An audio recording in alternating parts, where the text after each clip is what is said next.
Hello everyone. अब तक हमने प्रोटीन के प्रकार, प्रोटीन की उपयोगिता, प्रोटीन का पाचन व अवशोषण के विषय में अध्ययन किया। अब हम प्रोटीन की कमी के प्रभाव के विषय में अध्ययन करेंगे कि प्रोटीन की कमी का हमारे शरीर पर क्या प्रभाव पड़ता है। अगर हमारे शरीर में प्रोटीन की कमी हो जाती है तो हमारे शरीर की वृद्धि व विकास रुक जाता है, क्योंकि प्रोटीन का मुख्य कार्य शरीर की वृद्धि व विकास करना है। प्रोटीन हमें अनेक रोगों से लड़ने की शक्ति भी प्रदान करता है। प्रोटीन के अभाव में यह शक्ति भी हमारी कम हो जाती है और मुख्य रूप से प्रोटीन की कमी से 2 प्रकार के रोग देखे जाते हैं, जैसे मरस्मस व क्वाशियरकर। ये 2 प्रकार के रोग हैं। फर्स्ट हमारा है मरस्मस। मरस्मस रोग ग्रीक भाषा का शब्द है, जिसका अर्थ है व्यर्थ करना, अर्थात बेकार करना। 1 वर्ष के बच्चे इस बीमारी से अधिक पीड़ित होते हैं, क्योंकि 6 महीने तक बच्चे अपनी माँ के दूध पर निर्भर रहते हैं और 6 महीने के बाद बच्चे को अन्य भोज्य पदार्थों की आवश्यकता होती है। साथ ही उनके पोषक तत्वों की मात्रा भी बढ़ जाती है। लेकिन अगर किसी कारणवश उन्हें पर्याप्त भोजन न मिले या उन्हें वो सब पोषक तत्व न मिले जिनकी उन्हें आवश्यकता है, अर्थात उनके आहार में प्रोटीन की कमी हो जाए, तो बच्चे इस रोग से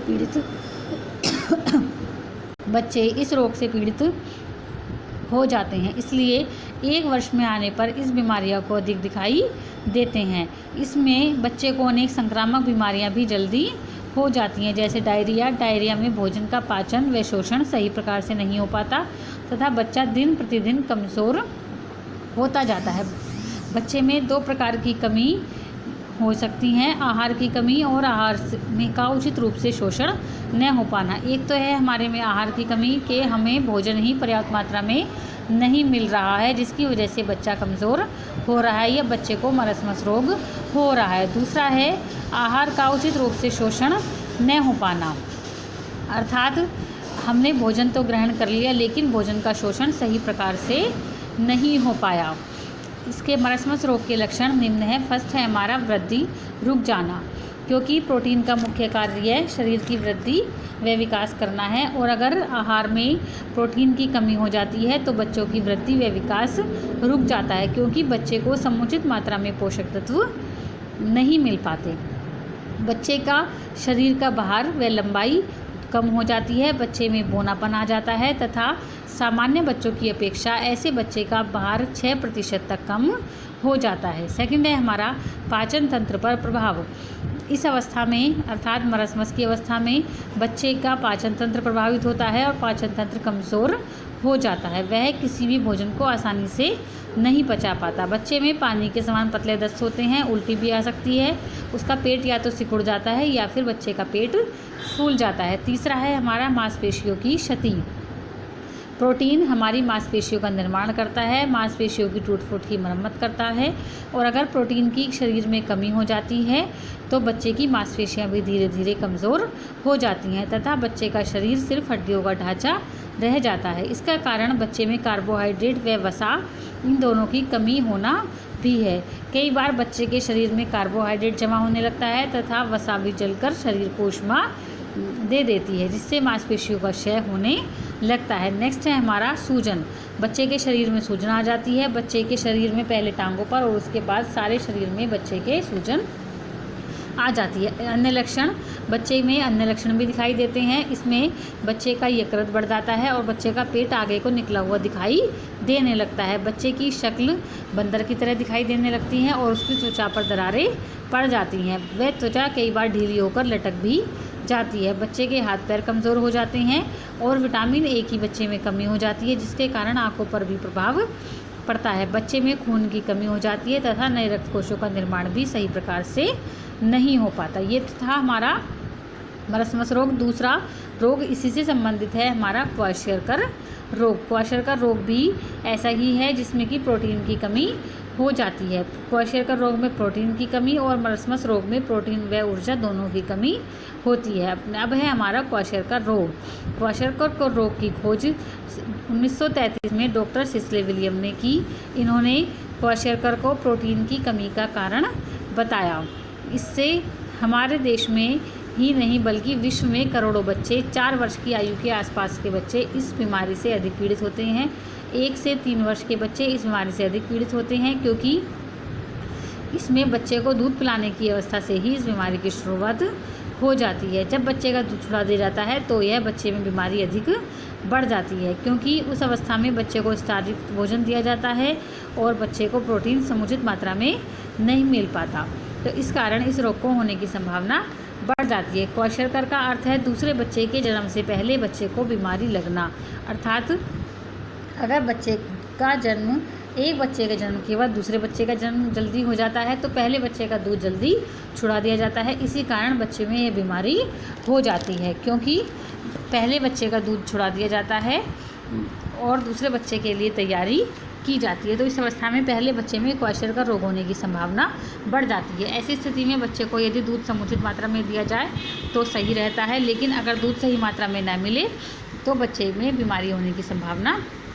अधिक हो जाती है। इसके लक्षण फर्स्ट है हमारा वृद्धि की कमी। बच्चे में वृद्धि की कमी हो जाती है, क्योंकि प्रोटीन का मुख्य कार्य शरीर की वृद्धि व विकास करना है। बच्चे की लंबाई व वज़न भी कम हो जाता है। नेक्स्ट है सूजन। बच्चे के शरीर के ऊतकों में पानी भर जाता है, जिससे कि सूजन आ जाती है। इस स्थिति को हम ओडिग्मा कहते हैं। बच्चे की सूजन पहले पंजों पर, फिर पैरों पर आती है, उसके बाद शरीर के अन्य भागों पर, जैसे पहले उसके बाद जांघ, फिर हाथ, फिर चेहरे पर सूजन आ जाती है। बच्चे का चेहरा भी गोल हो जाता है और उसके गाल सूज जाते हैं। नेक्स्ट हमारा चंद्रमा के समान चेहरा, क्योंकि बच्चे के चेहरे पर सूजन आ जाती है, इसलिए बच्चे का चेहरा चंद्रमा के समान गोल दिखाई देने लगता है। नेक्स्ट हमारा त्वचा व बालों में परिवर्तन। बच्चे के त्वचा शुष्क, बदरंगी, खुरदुरी व चकत्तेदार हो जाती है तथा कहीं कहीं से त्वचा फट भी जाती है, उसके चकत्ते लाल हो जाते हैं। ये लाल रंग के चकत्ते पेट, जांघ व पीठ पर दिखाई देते हैं, और साथ ही बच्चे के बाल पतले, कड़े, कमज़ोर व चमकहीन हो जाते हैं और उनके बालों का रंग भी बदलने लगता है। अर्थात एक सामान्य बच्चे के बालों में और इस रोग से पीड़ित बच्चे के बालों में परिवर्तन दिखाई देता है। नेक्स्ट हमारा मानसिक परिवर्तन। बच्चे की मानसिक स्थिति में भी परिवर्तन आता है। बच्चे का स्वभाव जो है वो बदल जाता है, उसके स्वभाव में चिड़चिड़ापन व उदासीनता आ जाती है। रोग की तीव्रता होने पर रोगी आलसी, एकांत प्रिय व उदासीन हो जाता है तथा आसपास के कार्यों में भी बच्चा रुचि नहीं लेता। इस प्रकार वह समाज से एक तरह से कट सा जाता है। नेक्स्ट हमारा आता है मांसपेशियों की क्षति। इस रोग में मांसपेशियों का भी ह्रास होने लगता है। इसका प्रभाव बच्चे की हाथों व बाहों की। नेक्स्ट है मांसपेशियों की क्षति। इसमें मांसपेशियों का भी ह्रास होने लगता है। इसका प्रभाव बच्चे की हाथों व मांसपेशियों पर अधिक पड़ता है। बच्चे की हाथ पतले हो जाते हैं तथा दांत भी कमज़ोर होने लगते हैं। बच्चे की मांसपेशियों की वृद्धि रुक जाती है। पाचन तंत्र। नेक्स्ट है हमारा पाचन तंत्र संबंधी परिवर्तन। बच्चे के पाचन तंत्र में भी परिवर्तन आता है तथा पाचन तंत्र इतना सुदृढ़ नहीं रह पाता जितना कि सामान्य बच्चे का होता है। बच्चे का यकृत का आकार बढ़ जाता है, जिसके कारण वसा का पाचन व शोषण भी ठीक प्रकार से नहीं हो पाता। यकृत छूने पर कड़ा महसूस होता है और यकृत बढ़ जाता है, जिसके कारण पेट निकला हुआ दिखाई देने लगता है। उसकी भूख कम हो जाती है व उल्टी व डायरिया की शिकायत हो जाती है। नेक्स्ट श्लैष्मिक झिल्लियों पर प्रभाव। बच्चे के होंठ सूखने लगते हैं, होंठों के किनारे फट जाते हैं व होंठ पकने भी लगते हैं। जीभ की सतह चिकनी हो जाती है, इसके कारण बच्चे की श्लैष्मिक झिल्लियों पर प्रभाव पड़ना है। नेक्स्ट रक्तहीनता। बच्चे में खून की कमी हो जाती है, जो कि एनीमिया का मुख्य कारण है। इससे लवण में फोलिक एसिड की कमी भी बच्चे में हो जाती है। नेक्स्ट विटामिन की कमी। इस रोग की अवस्था में बच्चे में विटामिनों की कमी हो जाती है। बच्चे में मुख्य रूप से विटामिन ए व विटामिन बी की कमी हो जाती है। नेक्स्ट रक्त संचरण में बाधा। नेक्स्ट रक्त संचरण में बाधा। रक्त संचरण की व्यवस्था अवरुद्ध हो जाती है, जिससे कि नाड़ी की गति कम हो जाती है तथा बच्चे के हाथ पैर ठंडे रहने लगते हैं। नेक्स्ट रोग प्रतिरोधक शक्ति में कमी। इस अवस्था में बच्चे के शरीर के एंजाइम, हार्मोन्स की कमी हो जाती है, जिसके कारण शरीर की रोगों से लड़ने की क्षमता भी कम हो जाती है। ये सब इसके क्वाशरकर के लक्षण हैं। अब हम क्वाशरकर व मरसमस का उपचार पढ़ेंगे, क्योंकि क्वाशरकर व मरसमस दोनों ही प्रोटीन की कमी से होने वाले रोग हैं। मरसमस प्रोटीन व ऊर्जा दोनों की कमी से व क्वाशरकर प्रोटीन की कमी से होने वाला रोग है, इसलिए इन दोनों का उपचार भी समान ही है। क्वाशरकर व मरसमस का उपचार भोजन के द्वारा संभव है। यदि हम भोजन में भोजन में प्रोटीन की अधिक मात्रा ग्रहण करें तो इसका उपचार आसानी से किया जा सकता है।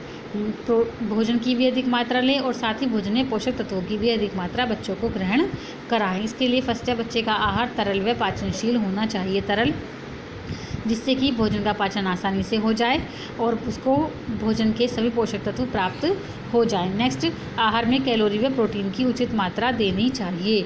आहार में कैलोरी यानी कि बच्चे को समुचित भोजन देना चाहिए और कैलोरी भी समुचित प्राप्त होनी चाहिए। और प्रोटीन, बच्चे को प्रोटीन युक्त भोज्य पदार्थ देने चाहिए, जैसे अंडा, दूध, मांस, मछली, दालों में विशेष रूप से सोयाबीन बच्चे को देनी चाहिए। नेक्स्ट, आहार में लोह, लवण व विटामिन की भी उचित मात्रा होनी चाहिए। लोहे की प्राप्ति के साधन जैसे हरी पत्तेदार सब्जियां आदि बच्चे को देनी चाहिए। वे विटामिन मुख्य रूप से फलों और सब्जियों में होता है, उनकी उचित मात्रा बच्चे को देनी चाहिए। नेक्स्ट, आहार में रेशेयुक्त पदार्थ शामिल होने चाहिए।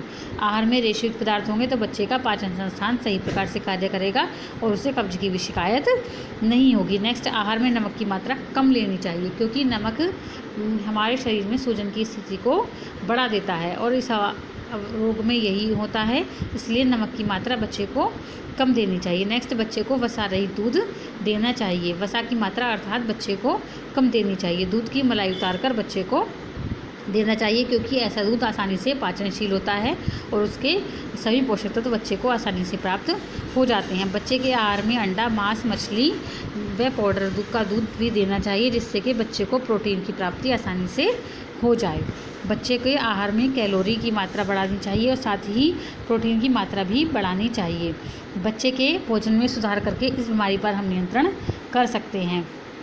इसके लिए बच्चे को वसा रहित दूध, दाल का सूप, दलिया, पका केला दूध में मसल कर देना चाहिए। और विटामिन्स की पूर्ति के लिए, लोह लवण की पूर्ति के लिए बच्चे को हरी पत्तेदार सब्जियां, पीली सब्जियां व फल देनी चाहिए। साथ ही बच्चे को अनाज, दालें व सब्जियों का मिश्रण भी देना चाहिए। बच्चे को श्वेतसार वाले यानी कार्बोहाइड्रेट वाले पदार्थ भी देने चाहिए। बच्चे के आहार में चीनी, अनाज, केला व मीठे फल देने चाहिए, जिससे कि कार्बोहाइड्रेट की पूर्ति हो। और कार्बोहाइड्रेट की पूर्ति होगी तो प्रोटीन को कार्बोहाइड्रेट का कार्य नहीं करना पड़ेगा। इस प्रकार बच्चे के भोजन में सुधार करके बच्चे के क्वाशरकर व मर्समस की बीमारी से बच्चे का उपचार किया जा सकता है।